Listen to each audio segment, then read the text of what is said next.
Banyak di antara pria ini yang beranggapan bahwa mereka hanya memenuhi kebutuhan jasmani di rumah tangga mereka masing-masing, memenuhi kebutuhan daripada istri dan anak-anak mereka secara jasmani.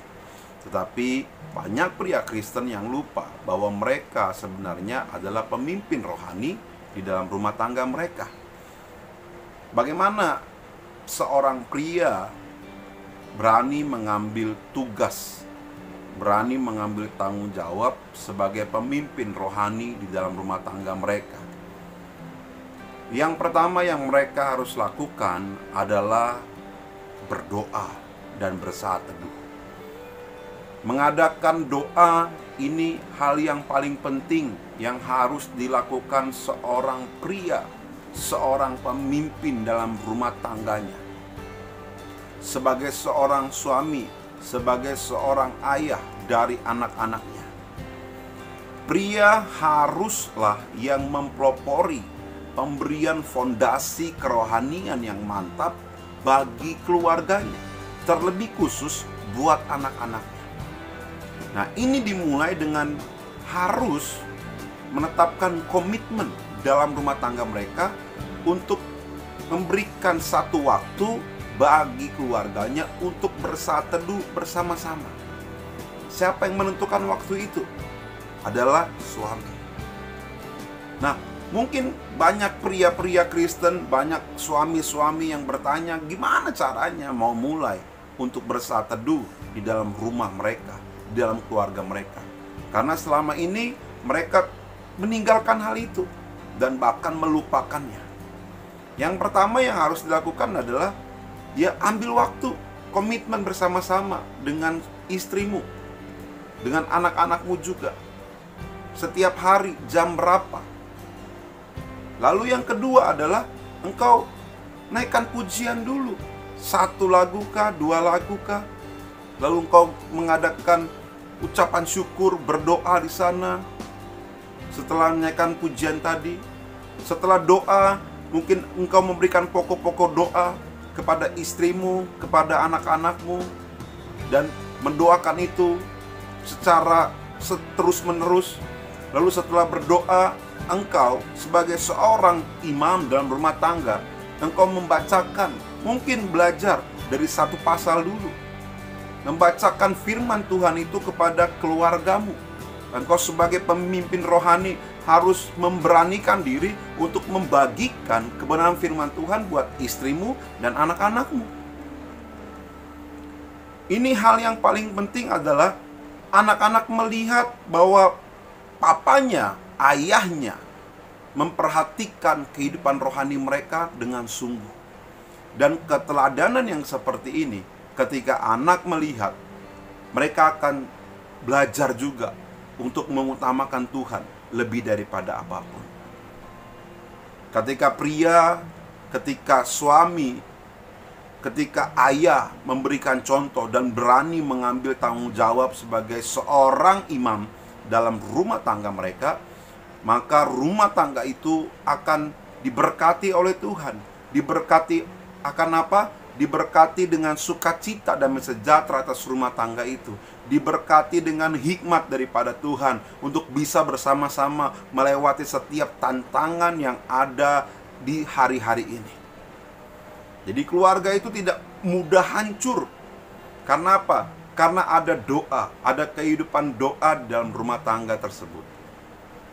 Jadi pria-pria Kristen, para suami, para ayah di luar sana, mari ambil tugas dan tanggung jawabmu sebagai seorang imam, sebagai pemimpin rohani dalam keluargamu. Lakukan saat teduh bersama-sama, komitmen. Yang kedua yang harus dilakukan seorang pria, seorang suami, seorang ayah dalam rumah tangganya adalah penundukan diri harus dimulai dari saya, dari seorang pria, dari seorang suami, dari seorang ayah. Kita tidak bisa menuntut penundukan diri dari istri, dari anak-anak kita, sedangkan kita tidak mau menundukkan diri. Di dalam Efesus pasal 5 dikatakan demikian. Seringkali kita terjebak dengan ayat firman Tuhan ini, dan kita lupa ada satu bagian yang harus kita lakukan sebagai seorang pria Kristen. Efesus pasal 5 berkata demikian, istri tunduk kepada suami sebagaimana suami tunduk kepada Tuhan. Suami tunduk kepada Tuhan. Ketika suami, para pria memberikan penundukan diri kita kepada Tuhan, memberikan hidup kita kepada Tuhan, melakukan hal yang benar di hadapan Tuhan, maka penundukan diri dari istri, dari anak-anak kita, itu akan datang dengan otomatis. Kita tidak perlu berkata banyak, tidak perlu menyuruh mereka harus menundukkan diri kepada kita. Tapi di saat kita sebagai seorang pria hidup benar di hadapan Tuhan, hidup saleh di hadapan Tuhan, tunduk kepada apa maunya Tuhan, maka Tuhan akan memberikan hikmat dalam kehidupan kita sebagai seorang pria, sebagai seorang pemimpin dalam rumah tangga kita, sehingga kita bisa mengatur, memimpin, membawa keluarga kita semakin erat, intim dengan Tuhan. Penundukan diri harus datang dengan sukarela dan harus berdasarkan pada firman Tuhan. Jadi jangan dengan paksaan, kita harus dengan kerendahan hati, dengan sukarela mau belajar, tunduk, dan mau diatur, mau dipimpin sama Tuhan. Para suami dipanggil oleh Tuhan sebagai kepala rumah tangga, tetapi kita juga harus melakukannya di bawah kepemimpinan Kristus. Kalau kita melakukan hal ini, percayalah rumah tangga kita akan baik dan akan benar sesuai dengan firman Tuhan. Kenapa? Karena ada pemimpin yang Tuhan berikan hikmat atas kehidupannya. Karena ada pemimpin yang Tuhan berikan kemampuan untuk memimpin rumah tangganya dengan baik. Apabila kita tunduk kepada Kristus, maka istri dan anak-anak kita juga akan belajar dan juga akan mau memberikan diri mereka untuk tunduk kepada Kristus. Alkitab dengan jelas berkata, suami, kasihilah istrimu sebagaimana Kristus mengasihi gerejanya dan memberikan dirinya kepada istrinya. Suami harus memberikan kehidupannya, kasih sayangnya, sebagaimana Kristus telah memberikan hidupnya kepada manusia. Dia begitu mengasihi manusia dengan tulus. Suami juga harus melakukannya dengan tulus. Kasih yang berkorban ini adalah kunci untuk membangun keluarga yang kuat. Jadi para pria harus ingat hal ini. Yang ketiga, apa yang harus dilakukan oleh para pria, para suami untuk memimpin rumah tangga mereka? Jadilah pelayan. Jadi pelayan ini bukan berarti kita yang melakukan segala sesuatunya, no. Tapi kita memberikan teladan yang benar, memberikan contoh yang benar. Apalagi anak-anak. Anak-anak, mereka akan melihat dan melakukan apa yang dilakukan oleh orang tua mereka. Terlebih seorang ayah buat anak-anaknya. Apa yang dilakukan oleh ayahnya akan di-copy paste dengan tepat, dengan baik oleh anak-anak mereka. Bagaimana engkau berkata-kata, bagaimana engkau berjalan, bagaimana engkau bersosialisasi dengan orang lain, bagaimana engkau membangun hubunganmu dengan istrimu. Mereka akan melihat hal itu. Jadi jadilah pelayan itu dalam artian engkau memberikan contoh yang hidup bagi anak-anak. Jika kita ingin anak-anak kita hidup dalam kebenaran firman Tuhan, kita berikan contoh.